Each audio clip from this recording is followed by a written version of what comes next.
and how they work. In fact, people often laugh or make jokes about, oh yeah, that's our vision, right?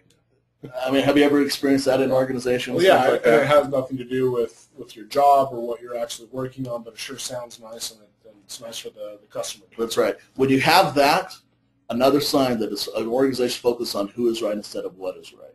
These are all tells. You can say the same thing in direction.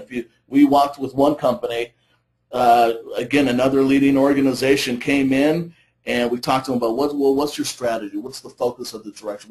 What are you trying to achieve in the next 3 years? And we got a list of 40 things. They were managing their company by checklist, by activity.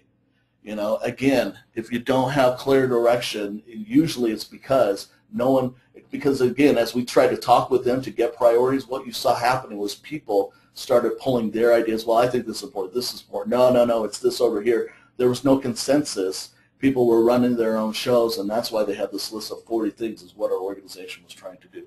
You could go down the line on each of these things. The 5 widening gaps can be overcome by implementing the Ascent process. But it is the principle tied to the processes and the action steps that make it work. So let's dive in now to seeing how this works. What does it mean to implement the Ascent process? What does it mean to implement it to overcome who's right versus what's right and implement a culture of what's right? Because the matter of fact is we work with many organizations, and when we talk to them about this, they say, well, how do we do that? Yeah, I get it. I see this happening, but it's all the executive team. Or it's, well, executives bring us in and say, we're a large organization. How do I get that out of, the cultural and